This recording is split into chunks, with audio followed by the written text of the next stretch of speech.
In the last decade, great advances have taken place in the area of brain research. Scientists have discovered neuroplasticity, a term which conveys the idea that the physical wiring of the brain changes according to the thoughts moving through it. As Canadian psychologist Donald Hebb put it, neurons that fire together, wire together.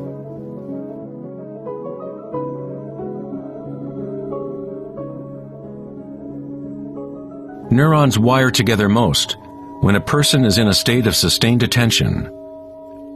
What this means is that it is possible to direct your own subjective experience of reality. Literally, if your thoughts are ones of fear, worry, anxiety, and negativity, then you grow the wiring for more of those thoughts to flourish. If you direct your thoughts to be ones of love, compassion, gratitude, and joy, you create the wiring for repeating those experiences.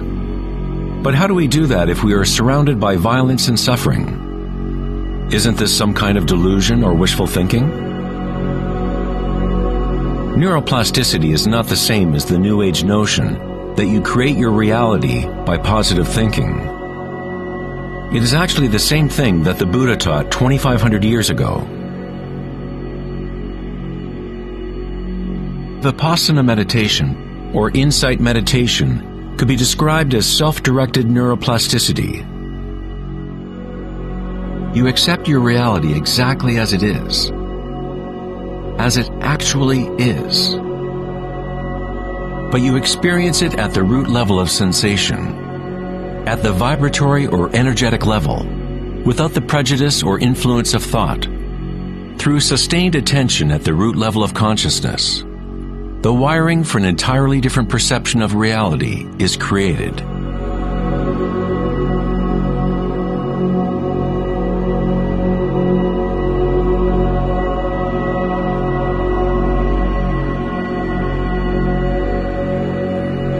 We have got it backwards most of the time. We constantly let ideas about the outer world shape our neural networks.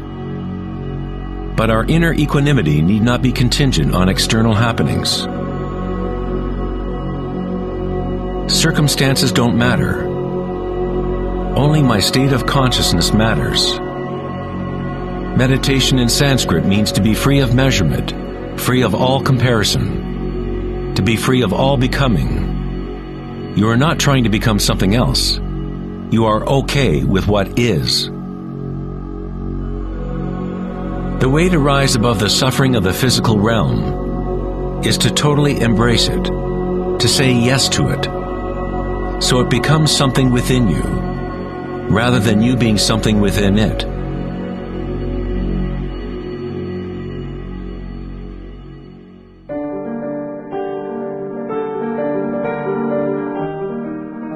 How does one live in such a way that consciousness is no longer in conflict with its content? How does one empty the heart of petty ambitions? There must be a total revolution in consciousness, a radical shift in orientation from the outer world to the inner. It is not a revolution brought about by will or effort alone, but also by surrender, acceptance of reality as it is.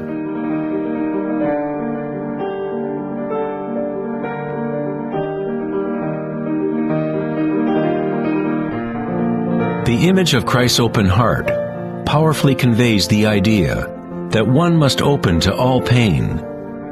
One must accept all if one is to remain open to the evolutionary source. This doesn't mean you become a masochist.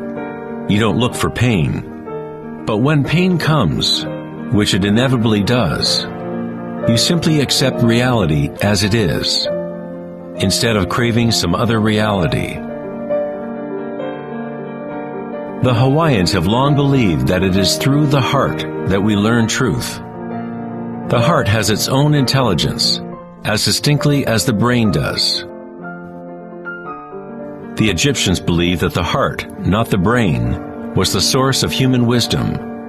The heart was considered the center of the soul and the personality. It was through the heart that the divine spoke, giving ancient Egyptians knowledge of their true path. This papyrus depicts the weighing of the heart. It was considered a good thing to go into the afterlife with a light heart. It meant that you had lived well.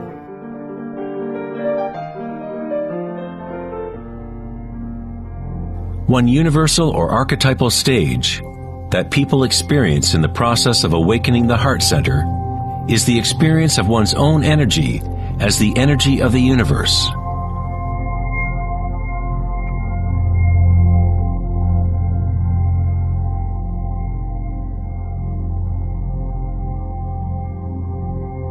When you allow yourself to feel this love, to be this love, when you connect your inner world with the outer world, then all is one. How does one experience the music of the spheres? How does a heart open?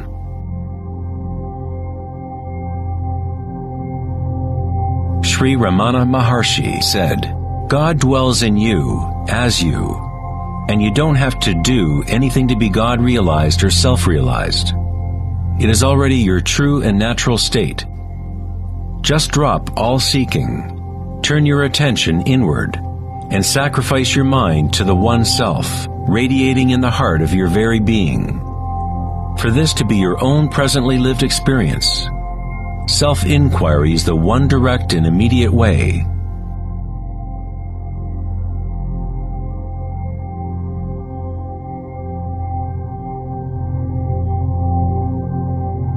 When you meditate and observe sensations within, your inner aliveness, you are actually observing change. This force of change is the arising and passing away as energy changes form. The degree to which a person has evolved or become enlightened is the degree to which one has gained the ability to adapt to each moment, or to transmute the constantly changing human stream of circumstances, pain and pleasure, into bliss.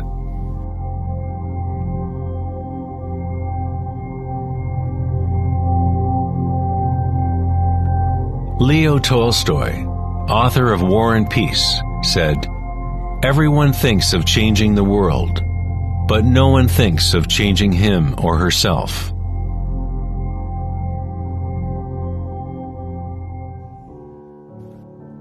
Darwin said the most important characteristic for the survival of a species is not strength or intelligence, but adaptability to change.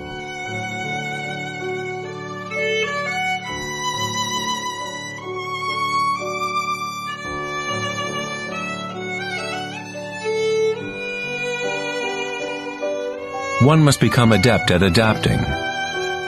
This is the Buddhist teaching of anicca. Everything is arising and passing away, changing, constantly changing.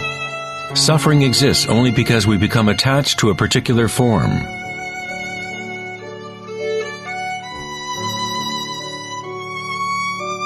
When you connect to the witnessing part of yourself with the understanding of anicca, bliss arises in the heart.